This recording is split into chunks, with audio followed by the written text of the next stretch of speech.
Cruiser 1 local board, Joseph James, schooltrade.com. It's October 29th, 2010, final day of the month, right? Final day of the week. Had a great week this week, guys. Finished it off with another great day in our live trade room.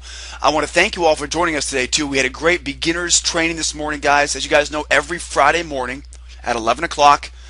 Well, today was a little bit different because the market moved at 11 o'clock today, so we'll talk about that in a second. But every Friday at 11 o'clock, guys, our beginners corner training.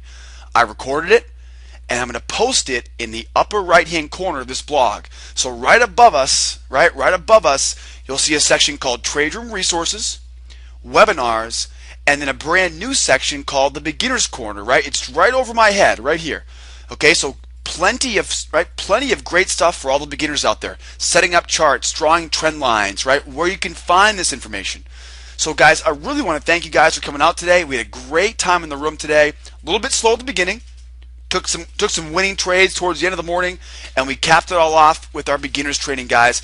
Now remember, I need your feedback. I really need that feedback, right? Did we do too much today? Was it not enough, right? How did the beginners training go for you guys today? Was it perfect? Could it have been better? If it could have been better, how could we have improved on it? Because I want to make sure next Friday is the very best. All right, guys, so don't forget, click that link up top here, guys. Check out the recorded session from today, and of course, posted there under the beginner's corner. Let's take a look here. Now, we only took 2 trades today. They happened back-to-back on crude. We waited all morning for some good patterns. Not much happened. I missed a pattern at 9 o'clock, and that after 9 o'clock, we had that 2-step short on crude. After 9 o'clock, it was pretty much just falling asleep, waiting for things to move. And of course, just when we began to look at that webinar 11 o'clock this morning, we wanted to do our training 11 o'clock this morning, that's when the markets began to move. And of course, we took our 2 trades successfully for there. Both of which got my first 2 targets filled, did not get my runner very much. So we took, of course, 22 ticks out of each trade. Times 2 is 44, that's 440 USD. That brings our weekly total to 5,300. Our monthly total, 34,000, right? Our biggest month of the year, I might add. And of course, our yearly total, just shy of 185,000. So the biggest month of the year, October. Congratulations, guys. I know a lot of you guys made some great money with us this month. All right, hats off to the members out there working hard every day with us. If you're a guest right now, this is the best time to get started with us because we've got November, December, and then it all kicks off again January 1. All right, so you can see 2 trades today, guys. Challenging morning, though. Right? Challenging morning. Fridays tend to be hit or miss. Now, see, sometimes Fridays have these big, huge moves before the weekends. But sometimes people are thinking about, oh, I don't know, Halloween, right? Thinking about the election next week, thinking about, right, obviously other things than trading this morning. So this Friday, right, this morning was one of those Fridays that we wish we would have just kind of slept in a little bit because we didn't get much going until late in the morning, right? Nothing moving at all. And then around 11:30, all of a sudden now, right, dollar broke some overhead resistance that caused the crude to drop. What happened though is when the crude broke out, we were suspect of the move, right, because we hadn't seen anything yet. So what happened was when crude dropped, I bought those lows thinking that the price would come right back up. That's exactly what happened. Then coming right back up, we sold the highs, bringing it right back down. So we bought the lows on crude, then shorted the highs with a nice wave pattern, bringing it on down, guys. If you left early this morning, you missed those 2 trades. We'll take a look at them here in a second. Right? So nothing much going on until late in the morning. Now, as always, we start the day off the dollar. Here's my dollar index, and what do we see? We got a real big heads up here, didn't we? Right? There's my trading range this morning. Now, what do we see about that trading range? Right? It's a very narrow range, right? See how narrow it was? Right? Very narrow when you compare it to the range from yesterday, right? Very narrow in range when you compare it to the range from yesterday, right? The range from yesterday, a whole lot wider. Okay, so you can see just how narrower it is today. Okay, we also notice we have an inside day today as well. Okay, as you can see, we are above the lows and we're below the highs, right? We're trading inside of the range from yesterday. And then we also noticed here that now that we're not in that uptrend anymore, we're now starting to go sideways here a little bit, right? So we're starting to see a little bit of this sideways chop here. All right, so going sideways, right? Inside day and a narrow trading range. Now, here's what happened, guys. Here's what happened.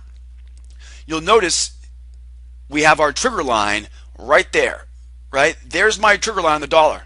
Well, what happened is the dollar kept bouncing off of this trigger line, right? It couldn't break that resistance.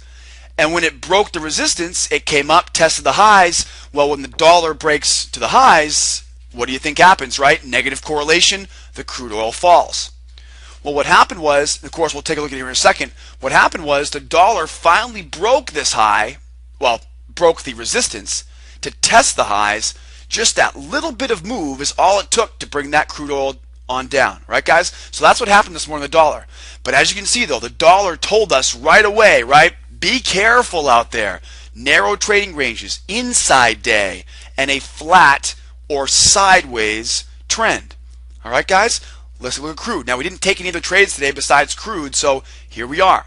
Now, once again, as you guys will see here, we've got our crude chart here. You've got your trend lines highs, your trend lines low, right? What is that called? It's called a wedge. And of course, a wedge pattern, we're going to buy the lows, sell the highs.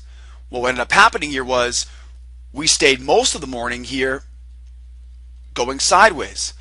Then we bump into this trend line, we finally break that trend line, and that's where we began to get our trade patterns triggering. All right, so we went sideways all morning until all of a sudden that wedge kept getting narrower and narrower and narrower until all of a sudden it had to break out. So crude tumbled when the dollar broke resistance and moved back up, right? Now remember, right, when the crude tumbles, we're looking for a breakout trade, possibly a reversal trade to take it back up, and a continuation trade to bring it back down. Okay, so we saw the dollar rise, crude dropped. We had to wait to get below, right, this 81.50 area here because that was our support level. But once we broke that level of support, it was look out below. All right, let's take a look at those trades we took here. Now again, they didn't happen very early, right? This was really late in the morning. 11 o'clock came and went, 11:15, 11:30 happens, and just when we were about to get started with the webinar this morning, just when I started talking about the beginner's training this morning, all of a sudden, right, look out below, the crude moves. Now what happened was I didn't get the first move here. Okay, here was my sideways range. So again, remember that 81.50? There's that 50 level we're talking about. We had to break below a trend line right here, right? There was a trend line right there. So we had to break below that 50 level. Now remember, I'm not going to take this breakout because at this time of the day, there was no reason why we should have anything looking for, right? Late in the morning, nothing was moving. I'm not going to take a breakout.